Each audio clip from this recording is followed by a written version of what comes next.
Hello दोस्तों, आ गए आप?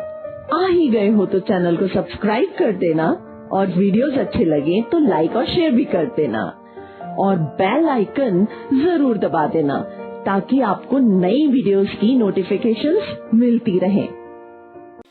बीनापुर गांव में मोहन अपनी 2 बेटियों के साथ रहता था। मोहन की बड़ी बेटी मीना बहुत ही मेहनती थी, जबकि छोटी बेटी सीमा माँ के प्यार की वजह से थोड़ी बिगड़ी थी। मोहन अपनी दोनों बेटियों को बहुत ही प्यार करता था, जबकि मोहन की पत्नी अपनी छोटी बेटी को प्यार करती थी और बड़ी बेटी से नफरत। एक बार की बात है, मोहन मजदूरी करके अपने घर आया। मीना बेटी, ओ मीना बेटी, कहाँ हो तुम? अरे ये देखो, मैं तुम्हारे लिए क्या लाया हूँ। क्या लाए हो बाबूजी?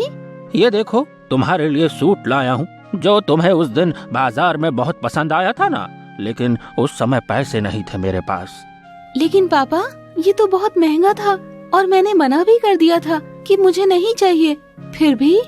अरे तो क्या हुआ बेटी, तेरी खुशी के लिए इतना तो कर ही सकता हूँ मैं। मीना अपने पापा से वो सूट ले लेती है और उनके गले से लिपटकर उनका शुक्रिया करती है कि तभी मीना की नजर पापा के हाथ में पड़ती है। पापा, आपकी वो घड़ी कहाँ गई? मोहन मीना का ये सवाल सुनकर चुप हो जाता है। मीना उससे बार बार पूछती है। मोहन कहता है, बेटी वो घड़ी मैंने बेच दी है, अब कुछ रुपए कम पड़ रहे थे बस इसलिए। पापा, आपने ये क्या किया? वो घड़ी आपको सबसे प्यारी थी और आपने मेरी खातिर बेच दी।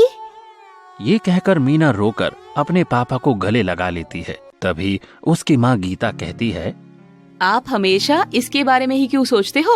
आपकी एक और बेटी है, ये क्यों भूल जाते हो? ये कहकर मीना की माँ गुस्सा होकर चली जाती है, लेकिन मीना उनकी बात का बुरा नहीं मानती है।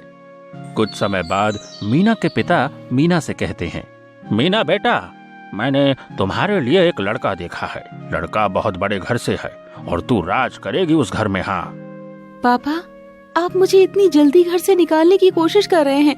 मुझे अभी शादी नहीं करनी।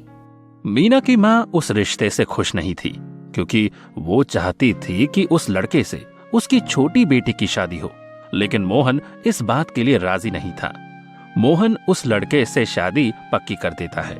इधर मीना की माँ कुछ ऐसा करती है कि शादी मीना से ना होकर उसकी छोटी बेटी सीमा से हो। वो मीना को अकेले में मिलती है और कहती है, देखो मीना, तुम जानती हो कि मैं तुमसे नफरत करती हूँ और जो रिश्ता तुम्हारे पिता ने किया है वो मैं चाहती हूँ कि मेरी बेटी से हो। इसीलिए तुम बारात के आने के बाद यहाँ से भाग जाओगी और फिर लड़के वालों को मजबूरी में शादी मेरी छोटी बेटी से करनी पड़ेगी। मीना अपनी माँ की बात मान लेती है और हाँ कर देती है। कुछ समय बाद शादी का दिन आ जाता है। घर में खूब सजावट होती है। मीना भी दुल्हन बन जाती है। तभी उसके पिता कमरे में आते हैं और मीना उनसे कहती है, पापा, मैं कल अपने ससुराल चली जाऊंगी। आप सच सच बताओ। बाबूजी, क्या आपको मेरी याद आएगी? क्योंकि जब मैं पैदा हुई थी तब मातम सा छा गया था, लेकिन मेरे पापा बहुत खुश थे। ये मेरी माँ ने बताया था। मोहन अपनी बेटी की बातें सुनकर मोहन की आंखों में आंसू आ गए थे। फिर उसकी बेटी कहती है, पापा जब घर आते हैं तो आप मेरा नाम ले लेकर मुझे बुलाते हैं। कल जब मैं नहीं होंगी आप फिर किसे बुलाएंगे? सच बताओ बाबूजी, आपको मेरी याद आएगी ना? मोहन रोकर अपनी बेटी को गले लगा लेता है और कहता है, हाँ मेरी बेटी, मुझे तेरी याद बहुत आएगी। मैं कैसे रहूंगा तेरे बिन, मुझे खुद नहीं पता है बेटा।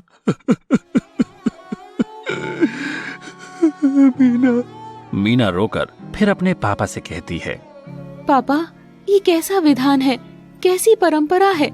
पापा, आप ही बताइए, कौन सा मेरा जहान है? आधा यहाँ आधा वहाँ। जीवन भी मेरा अधूरा, पियर भी ना पूरा और ना ससुराल है पूरा। क्या आपका भी प्यार अधूरा है बाबूजी? मीना के इतना कहते ही मीना बहुत फूट फूट कर रोती है और उसके पापा उसे धीर बांधते हैं और कहते हैं, बेटी, ये तो संसार का नियम है, हर बेटी को जाना ही होता है। भारी मन से कहकर वो चले जाते हैं। उसकी माँ ये सब खिड़की से सुन रही होती है। वो भी उसकी बातों में बहुत रोती है और अगली सुबह विदाई का समय आ जाता है। लेकिन मीना अंत समय में अपना फैसला बदल देती है और अपनी माँ से कहती है,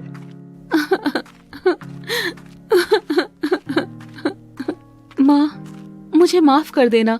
आपने जो मुझे गलत कदम उठाने के लिए कहा था वो मैं अब नहीं करूंगी, क्योंकि इससे मेरे पापा का सर संसार में झुक जाता और उनका सर झुका हुआ मैं नहीं देख सकती, क्योंकि मैं अपने पापा को और आपको बहुत प्यार करती हूँ। मीना की बात सुनकर गीता को बहुत दुख होता है और वो अपनी मीना से माफी मांगती है और कहती है, बेटी, सच में तू बहुत महान है। तो जैसी बेटी पाकर मैं धन्य हो गई। वो दोनों खुशी खुशी अपनी बेटी की विदाई करते हैं। मीना भी भारी मन से अपने ससुराल चली जाती है। तो दोस्तों, आपको ये बेटी की कहानी कैसी लगी? कृपया कमेंट बॉक्स में जरूर बताइएगा और चैनल को सब्सक्राइब करना बिल्कुल ना भूलिए। धन्यवाद।